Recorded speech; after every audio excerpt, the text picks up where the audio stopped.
2008 में दुनिया के सबसे पावरफुल बैंक्स गिर गए। वो बैंक जिन पर लोगों ने अपनी पूरी जिंदगी छोड़ दी थी। एक दिन में लोगों की मेहनत, उनकी सेविंग, उनका फ्यूचर सब कुछ जीरो हो गया। घर चले गए, नौकरियां चली गई और जो सिस्टम जिम्मेदार था वो फिर भी बच गया। उस दिन लोगों के दिमाग में एक सवाल अटक गया, अगर बैंक्स गिर सकते हैं तो फिर पैसा सेफ किसके पास है? क्या हम हमेशा अपनी मेहनत का फैसला किसी और के हाथ में देते रहेंगे, या फिर क्या कोई ऐसा पैसा हो सकता है जो किसी बैंक्स का मोहताज ना हो, जो किसी हुकूमत के कंट्रोल में ना हो, इसी गुस्से, इसी सवाल और इसी टूटे भरोसे से पैदा हुआ एक आइडिया, सिस्टम से बाहर, रूल से आजाद। उस आइडिया का नाम था bitcoin. Bitcoin. Just for a bank transfer, right? No problem with Bitcoin. Bitcoin is better than currency. There's a big industry around Bitcoin. People have made fortunes out of Bitcoin. So it fixes a whole bunch of problems, cryptocurrencies. It certainly does. I think a lot of people who are forward-thinking and believe the things I believe in, it's the only logical conclusion. What else are you going to trust a bank? You trust them? There's nothing else to do with it. The technical answer in Bitcoins is that Bitcoins is a remarkable cryptographic achievement. It is a huge deal. It's a huge, huge, huge deal.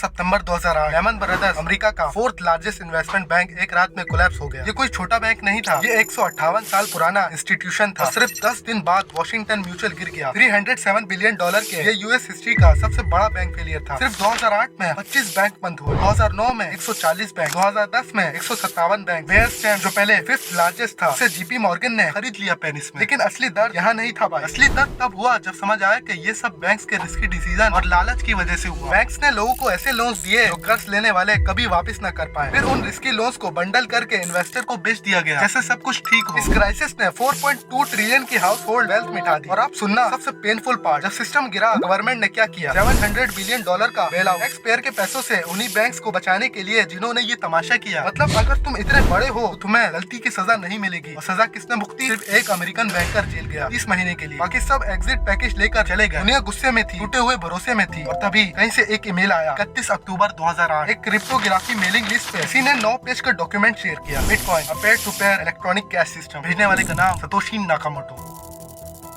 कौन है ये? कोई नहीं जानता। आदमी है, औरत है या कोई टीम है, आज तक राज है। लेकिन जो उन्होंने लिखा वो रिवोल्यूशनरी था। सतोशी का आइडिया सिंपल था, बैंक्स ने ट्रस्ट तोड़ा, बैंक्स को हटा दो। ऐसा सीधा एक इंसान से दूसरे इंसान तक। बीच में कोई बैंक नहीं, कोई गवर्नमेंट नहीं, कोई मिडल मैन नहीं। और 3 जनवरी 2009 को बिटकॉइन का पहला ब्लॉक माइन हुआ, जेनेसिस ब्लॉक में सतोशी ने एक मैसेज छुपा रखा था। The Times of 3 January 2009, chancellor on brink of second bail out for bank. ये कोई कोइंसिडेंस नहीं था, ये एक साइलेंट प्रोटेस्ट था पूरे सिस्टम के खिलाफ। जब 700 बिलियन टैक्स पेयर के पैसों से बैंक्स बचा लिया गया, जब सिर्फ एक बैंकर जेल गया, जब मिलियंस ऑफ फैमिलीज अपने घर खो बैठे, तब एक स्ट्रेंजर ने कहा इनफ। बिटकॉइन कोई इन्वेस्टमेंट नहीं था, बिटकॉइन एक रिबिलियन था और ये अभी शुरू हुआ था।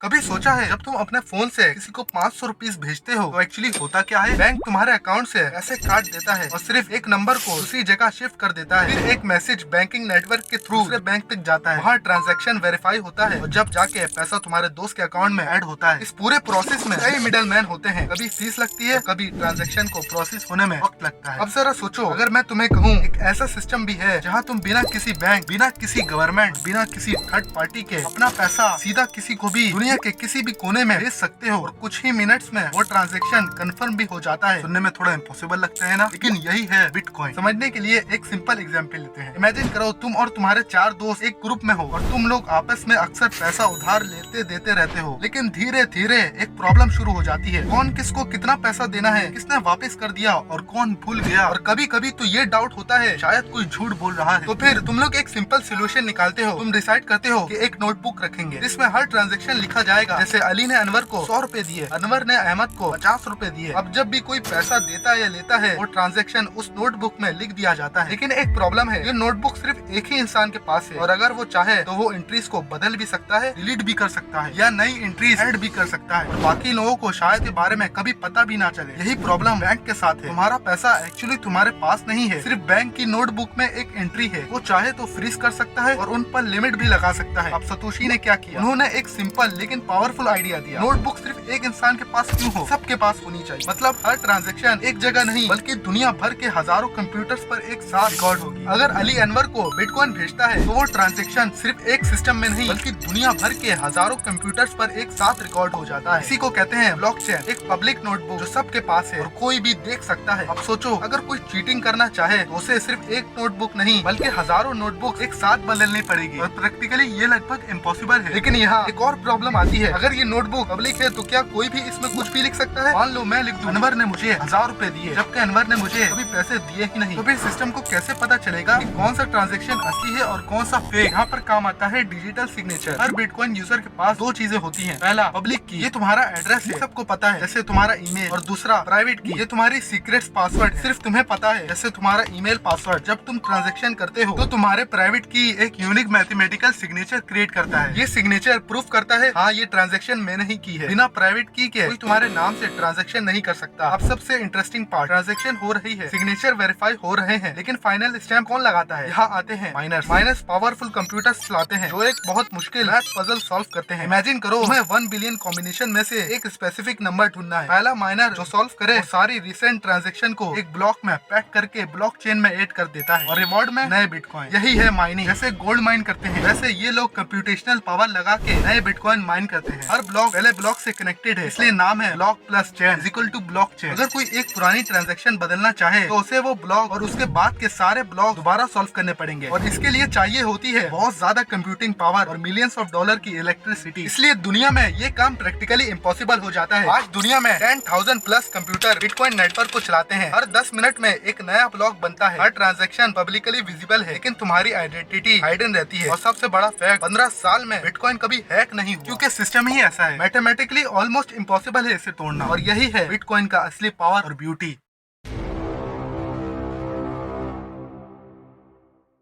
इमेजिन करो तुम्हारे पास 10 लाख है, जिंदगी भर की कमाई, एक साल बाद वही 10 लाख सिर्फ 50,000 के बराबर रह जाते हैं। तुमने कोई गलती नहीं की, तुमने कोई रिस्की इन्वेस्टमेंट नहीं किया, बस एक चीज हुई, तुम्हारी गवर्नमेंट ने पैसा प्रिंट करना शुरू कर दिया और फिर और ज्यादा और फिर और ज्यादा। ये कोई हिपोथेटिकल स्टोरी नहीं है, ये वेनेजुएला में हुआ, ये जिम्बाब्वे में हुआ और ये अर्जेंटीना में भी बार बार हो चुका है। जब पैसा अनलिमिटेड हो जाता है उसकी वैल्यू 0 होने लगती है। सोचो अगर तुम्हारा पैसा किसी गवर्नमेंट के कंट्रोल में ना होता, अगर कोई प्रिंट बटन ही ना होता। यही बिटकॉइन की असली ताकत है। लेकिन हर ताकत के साथ एक अंधेरा भी आता है। बिटकॉइन की पहली ताकत फ्रीडम। तुम दुनिया में कहीं भी किसी को भी किसी भी वक्त पैसे भेज सकते हो, चाहे संडे हो या ईद, कोई फर्क नहीं पड़ता। कोई बैंक से परमिशन नहीं, कोई बीच का मिडल मैन नहीं। दूसरी ताकत स्कैरसिटी। कभी भी सिर्फ 21 मिलियन बिटकॉइन ही एग्जिस्ट करेंगे। Satoshi released the code to Bitcoin. He had programmed in a supply curve which releases new Bitcoins roughly every 10 minutes.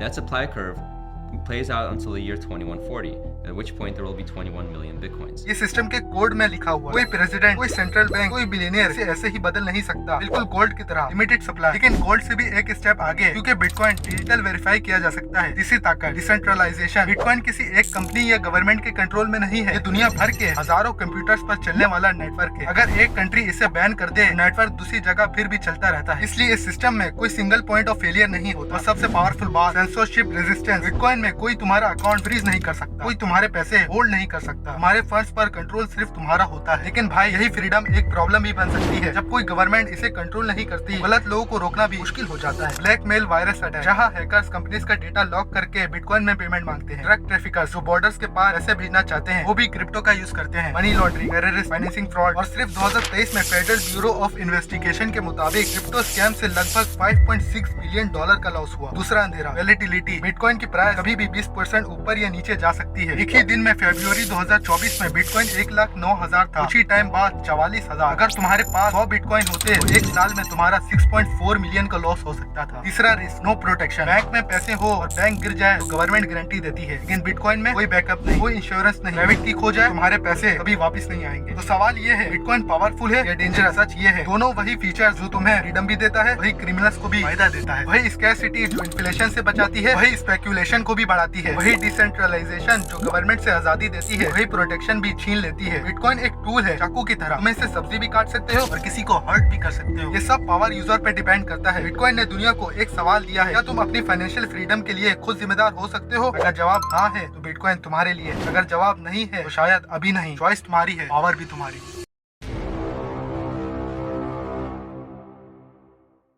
9 May 2013 YouTube पर एक वीडियो अपलोड होती है। कैमरे के सामने एक आदमी बैठा है, डिवेंसी जिरमी। उसकी आवाज में फ्रस्ट्रेशन भी है और अर्जेंसी भी। वो कह रहा था, प्लीज प्लीज अपनी जिंदगी का सिर्फ $1 बिटकॉइन में डाल दो, बस $1। अगर मैं गलत हूँ, तुमने सिर्फ $1 खोया, लेकिन अगर मैं सही हुआ, तुम्हारी पूरी जिंदगी बदल सकती है। Become wealthy in the future, I suggest you take $1 frickin' $1, buy some bitcoins, put it in a goddamn wallet, put it in okay, I'm sorry for swearing, but you know what?